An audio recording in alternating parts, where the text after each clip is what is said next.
स्वागत है आपका fearless study mantra YouTube channel पे। तो साथ ही UP triple S C PET की जो परीक्षा 15-16 अक्टूबर को संपन्न हुई है, उसमें कुछ प्रश्न आपत्ति वाले थे। एक वीडियो मैंने पहले ही बनाया था, उसमें मैंने 6 से 7 प्रश्न बताए थे, लेकिन बहुत सारे स्टूडेंट के कमेंट आए कि सर ये भी क्वेश्चन मतलब रॉन्ग है।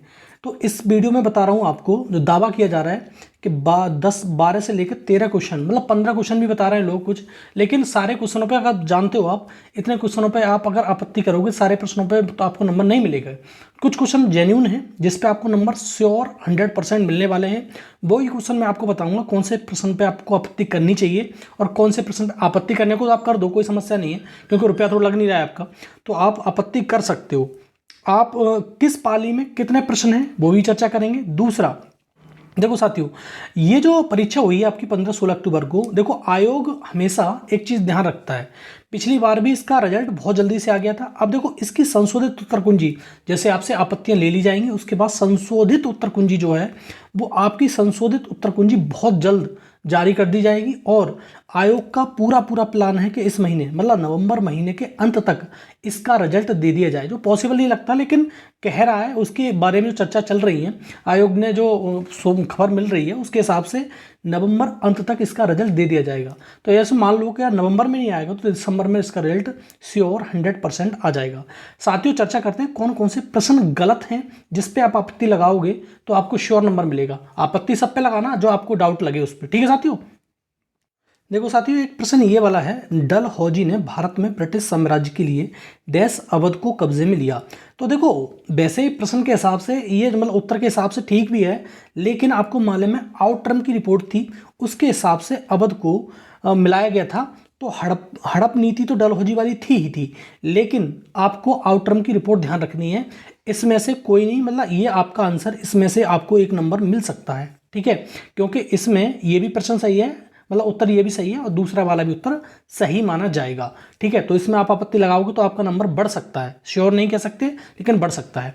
अगला प्रश्न देखो, एक प्रश्न ये वाला था, देखो ये हिंदी वाला प्रश्न है, मतलब पैरा वाला, 16 तारीख की फर्स्ट शिफ्ट का है, लेकिन सर ये बात बता दूं आपको मैं, पैरा में आप कोई भी प्रूफ नहीं दे सकते उसको, लेकिन हाँ ये कह सकते हो आप आपत्ति लगाओ, आयोग बढ़ा दे तो बढ़िया बात है, नहीं तो कोई बात ही नहीं।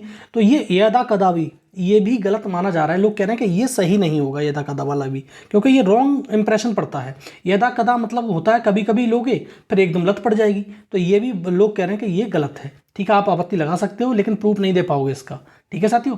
अगला प्रश्न देखो, अगला प्रश्न ये है, किसी भी विकासशील अर्थव्यवस्था के प्रारंभिक चरणों में अधिकांश गतिविधियां डैश क्षेत्र से संबंधित होती हैं। देखो वैसे तो प्राथमिक क्षेत्र में ही सबसे ज़्यादा गतिविधियां होती है, लेकिन लोग कह रहे हैं कि इसमें सेकेंडरी क्षेत्र सही होना चाहिए।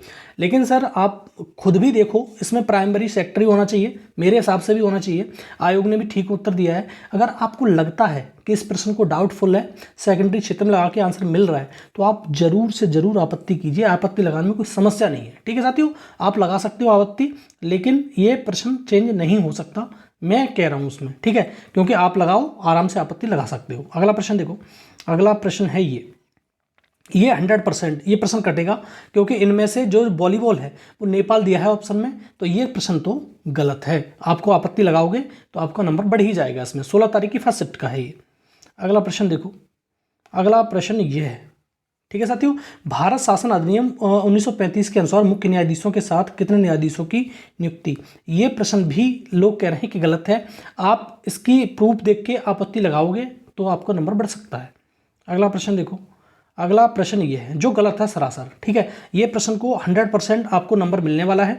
यदि वर्ष के दौरान खेले गए खेलों पर खर्च की गई राशि 1.8 करोड़ थी, तो शिक्षा और अनुसंधान पर कुल खर्च की गई राशि ये गलत है, ठीक है, इस पर आपको नंबर मिलेगा, आप आपत्ति कीजिए। अगला प्रश्न है ये, देखो आपकी दृष्टि में मादक द्रव्यों का सेवन करने वाले बच्चों के लिए सबसे ज़्यादा दोषी कौन है। देखो माँ बाप भी दोषी हैं, और ऑप्शन अगर जो दे रखा है उसके हिसाब से और भी ऑप्शन बढ़ रहे हैं, तो मल्टीपल ऑप्शन उसमें हो सकते हैं। इसका आंसर आयोग चेंज करेगा, लेकिन मैं बार बार कह रहा हूँ पैरा का आप प्रूफ नहीं दे पाओगे, ठीक है। तो ये प्रश्न भी गलत की श्रेणी में आता है, आप आपत्ति कर सकते हैं। अगला प्रश्न देखो, अगला प्रश्न ये है, जो एकदम सरासर गलत है। कैसे? 1969 में कितने राष्ट्रीय निजी बैंकों का राष्ट्रीयकरण किया गया था? 19 जुलाई 1969 को इंदिरा गांधी जी के द्वारा 14 राष्ट्रीय बैंकों का राष्ट्रीयकरण 14 निजी बैंकों का राष्ट्रीयकरण किया गया। इनमें से कोई नहीं दे रहा है, ये तो सरासर गलत है। इसमें 100% आपको नंबर मिलेगा। एक प्रश्न ये है, देखो, फॉरवर्ड ब्लॉक की स्थापना निम्नलिखित में से किसके द्वारा की गई? जो फॉरवर्ड ब्लॉक था, सॉरी, ये फॉरवर्ड ब्लॉक वाला जो क्वेश्चन है सुभाष चंद्र बोस दे रहा है। ये फॉरवर्ड ब्लॉक जो है सुभाष चंद्र बोस के द्वारा किया गया था, लेकिन जो आईएनसी की स्थापना की गई थी वो रास बिहारी बोस के द्वारा की गई थी। एक प्रश्न ये वाला है, देखो ये प्रश्न गलत है एकदम से। राज्य ए के लिए गरीबी रेखा से ऊपर वाले पुरुषों का लगभग क्या प्रतिशत होना चाहिए? इसमें लगभग 15 लाख आ रहा था, ये इसमें सरासर गलत माना है। इनमें से कोई नहीं ऑप्शन होगा, इसमें आपत्ति लगाओगे 100% आपको नंबर मिलेगा। ठीक है साथियों, तो ये सारे प्रश्न हो गए। आप और भी प्रश्न हो तो आपत्ति लगा सकते हो, ऐसा कोई कंपल्सन नहीं कि यहीं पे आपत्ति लगाओगे। आपत्ति लगाओगे तो कोई जा नहीं रहा है कुछ भी आपका, आप आपत्ति लगाइए, प्रूफ के साथ लगाइए, आपके नंबर अवश्य बढ़ेंगे। ठीक है, अगर 1-2 नंबर भी बढ़ता है तो बहुत बड़ी बात होती है। ठीक है साथियों, धन्यवाद।